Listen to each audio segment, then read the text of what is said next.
ना Radhe Radhe, welcome to my channel. तो जी आज की वीडियो में मैं आपको बताती हूँ कि अगर हमारे लड्डू गोपाल जी खंडित हो जाते हैं, मान लीजिए उनकी आँख निकल जाती है, तो क्या हमें उनका विसर्जन कर देना चाहिए।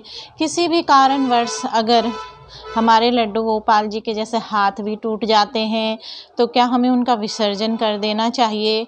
देखिए बहुत लोग ऐसे करते हैं और उनके मन में ये इच्छा होती है, वो सोचते हैं कि पता नहीं क्या होगा, हमारे लड्डू गोपाल जी की आँख निकल गई है, तो क्या हमें उनका विसर्जन कर देना चाहिए। तो जी हमें उनका विसर्जन बिल्कुल भी नहीं करना चाहिए। देख लीजिए, अगर आपने अपने लड्डू गोपाल जी को पुत्र के भाव से लाए हैं, या मान लीजिए किसी भी भाव से लाए हैं, पुत्र बेटा या किसी के भी भाव से आप अपने लड्डू गोपाल जी की सेवा करती हैं, तो आपको उनका विसर्जन बिल्कुल भी नहीं करना चाहिए।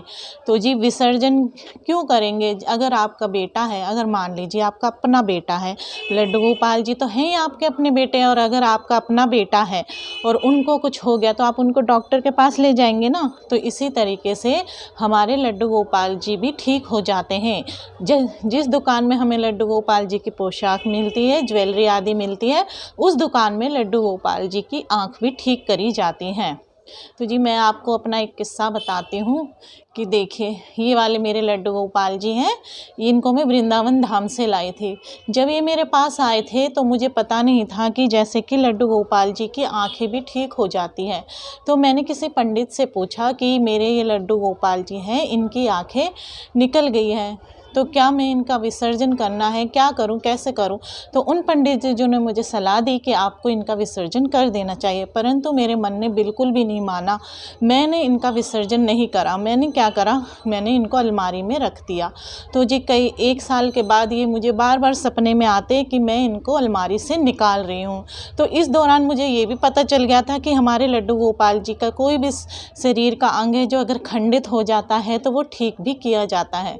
तो मैंने इनको निकाला और मैं इनको वृंदावन धाम ले गई और फिर मैंने इनकी आँख ठीक करवाई। देखिए अब मेरे लड्डू गोपाल जी अभी मेरे पास हैं। अगर मैं इनका विसर्जन कर देती तो क्या ये मेरे पास रहते।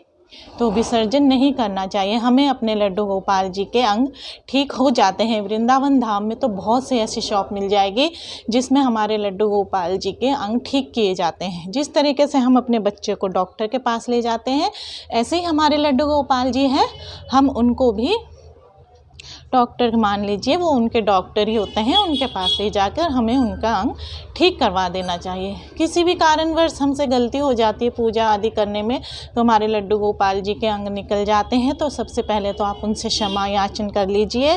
वो तो भगवान है, सब समझते हैं कि हमें गलती से हमसे हो गया, कोई जानबूझ के तो करता नहीं है, गलती से ही हो जाता है। भगवान आपकी सभी अपराधों की क्षमा आपको दे देते हैं। तो क्या करना चाहिए, जैसे कि अगर हम अपने लड्डू गोपाल जी की आँखें ठीक करवा रहे हैं और उनको जैसे हमारे मन में होता है कि हमारे लड्डू गोपाल जी को दर्द हो रहा है, तो उससे पहले अगर आप दुकान में ले जाए तो उससे पहले आप क्या करिए, किसी भी मंदिर में चले जाइए और वहाँ पर अपने लड्डू गोपाल जी के प्राण उस मंदिर में दे दीजिए और कह दीजिए, हे लड्डू गोपाल जी, आप इतने दिन इस मंदिर में रहिए, इतनी देर तक, जब तक आपकी आँखें ठीक नहीं हो जाती हैं या आपका कोई भी शरीर जैसे खंडित हुआ है वो ठीक नहीं हो जाता, जब तक आप यहीं पे रहिए।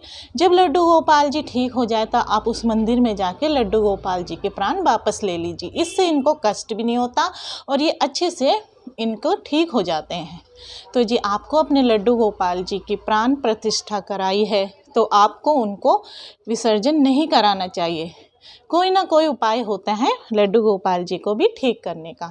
तो ये आपके बालक है, तो अपने बच्चों की तरह इनकी देखभाल करिए और जब इनका अंग खंडित हो जाए तो विसर्जन करने की कोई ज़रूरत नहीं है, आपको इनके अंग ठीक करवा लेने चाहिए। तो जी आज की वीडियो में बस इतना ही। और आपको मैं इतना भी बता दूँ, ये जो हमारे लड्डू गोपाल जी होते हैं ना, ये हमारे साथ नित्य प्रतिदिन लीलाएं करते हैं। तो इसके बारे में आपको मैं वीडियो बाद में बनाऊंगी। तो जी आज की वीडियो में बस इतना ही। अगर वीडियो आपको अच्छी लगे तो लाइक एंड शेयर करना ना भूलें। हरे कृष्णा, राधे राधे।